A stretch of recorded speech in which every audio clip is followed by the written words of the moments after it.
Hi Andy, this is your Dr. Ashu from the team of Dr. Harishankar Singh, urologist and andrologist from Hyderabad. Motion పోయినప్పుడు blood రావడం చాలా common complaint కదండి. అదే పైరిసియా haemorrhoids. వీటికి అసలు common causes ఏంటి? ఎలా మనం అవాయిడ్ చేయాలి? ఇది చూద్దాం. హెమరాయిడ్స్ యా పైల్స్ అనగానే మనం ప్రతి ఇంట్లోనే ఖచ్చితంగా ఒకళ్ళిద్దరు ఖచ్చితంగా ఉంటుంది కదా. అసలు దీని కాజెస్ ఏంటి? మన డైట్‌లో చూసుకుంటే తక్కువ వాటర్ తాగడం, తక్కువ ఫైబర్ తినడం, obesity and females pregnancy. Weight పడి కిందన ఏవైతే యానల్ కుషన్స్ అంటారో అందులో వెయిన్స్ అనమాట అవి కూడా. అవి బల్జ్ అయ్యి కిందకి సాగి మోషన్ వచ్చే ఫోర్స్‌కి అవి రప్చర్ అయ్యి బ్లడ్ వస్తుంది. ఇది కాన్సెప్ట్. అందుకే మనకి పెయిన్ రాదు. వెయిన్స్ కాబట్టి ఓన్లీ ఫ్రెష్ బ్లడ్డే వస్తుంది గానీ పెద్ద పెయిన్ అనేది రాదు. సో, అయితే మోషన్ టైట్ అయినా రావాలి, లేదంటే మనం చాలా ఎక్కువ సేపు కూర్చోవడం అయినా ఉండాలి. ఈ రెండే కామన్ కాజెస్. ఓవర్ వెయిట్ ఎలానో కామన్ కాజ్.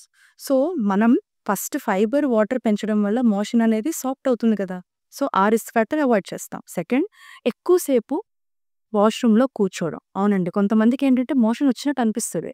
కానీ మొత్తం ఎవాక్యుయేట్ అవ్వదు. ఎక్కువ సేపు వాళ్ళు కూర్చోవాల్సిన అవసరం పడతది. అది అవాయిడ్ చేయండి. ఎలా? మీకు అనిపిస్తుంది మోషన్ వస్తుంది అని. వీలైనంత సేపు మీరు వెయిట్ చేసి బాగా హై ప్రెషర్ వచ్చినప్పుడే వెళ్ళాలి ఫస్ట్ థింగ్. రెండోది, ట్రై చేయండి ఒక 1 మినిట్, 2 మినిట్స్, 5 మినిట్స్. ఆ తర్వాత వద్దు, వచ్చేసేయండి. మళ్ళీ రానివ్వండి. బట్ అట్‌లీస్ట్ మీరు ఆ పోస్చర్‌లో ఎక్కువసేపు కూర్చోవడం అనేది అవాయిడ్ చేయండి. ఎందుకంటే ఆ పోస్చర్‌లో ఎక్కువ వెయిట్ పడి కూడా మనకి హెమరాయిడ్స్ రిస్క్ ఎక్కువ ఉంటుంది. చాలామంది పైల్స్‌ని ట్రీట్ చేస్తాం. పైల్స్ ఇక్కడ చూపించుకోండి అని ఈ మధ్యన పుట్టగొడుగుల్లాగా అన్నీ స్టార్ట్ అయ్యాయి కదా. సో, మీరు ఇలాంటి కామన్ టిప్స్‌ని మీ రొటీన్‌లో ప్రాక్టీస్ చేస్తే అసలు పైల్స్ అంత సివియర్ అవ్వకుండా ముందే మీరు ప్రివెంట్ చేసుకోగలుగుతారు. సో, అప్పటి వరకు వెయిట్ చేయొద్దు.